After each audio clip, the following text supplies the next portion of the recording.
Well, meantime, a leading clergyman's weighing in on the hot-button issue of illegal immigration, and while adamant it must not be tolerated, he says there must be smooth integration when the right process for citizenship is followed. His comments coming on the heels of the country receiving criticism from several ends. Cleopatra Murphy has the story. The Bahamas must find a way to expedite its citizenship process for people who have a legitimate right to be in the country, namely individuals born to foreign parents who can apply at the age of 18. The position of Archdeacon James Palacious, who echoes the sentiments of Chief Justice Sir Ian Winder, who says there is no reason why applications for persons born to foreign parents, in some cases, takes decades.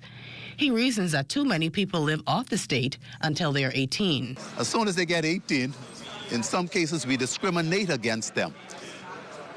That's when they are in a position to make more of a contribution to the development of the country.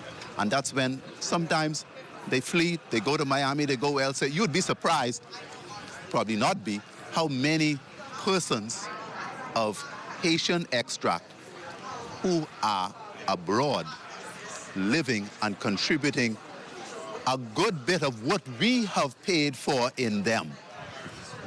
That's because they didn't find a home here. A U.S. State Department report also recently criticized the time it takes for individuals born to foreign parents to be granted citizenship.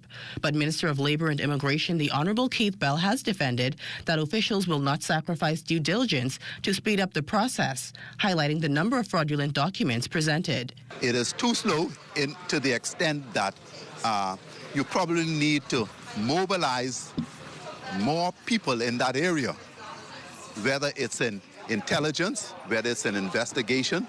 And I defer to the minister. He would know. He's a former police officer. He would know how many fraudulent cases. He referenced that several instances are on his desk right now. Still, Palacious says there are times where the process can be sped up, as it does impact the ability of young people to receive higher education.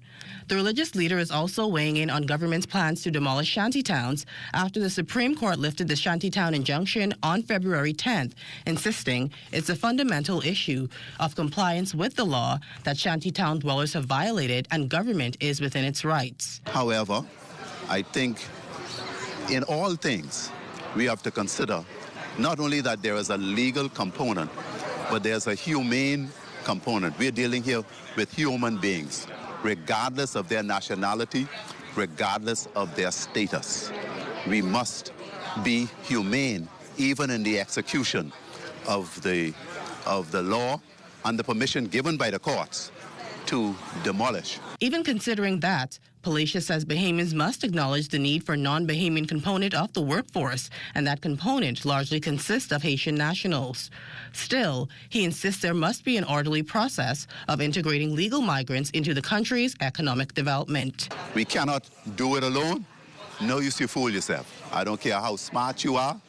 There is need for others to come in and help us. However, there must be compliance with the law. For the Bahamas Tonight, I'm Cleopatra Murphy.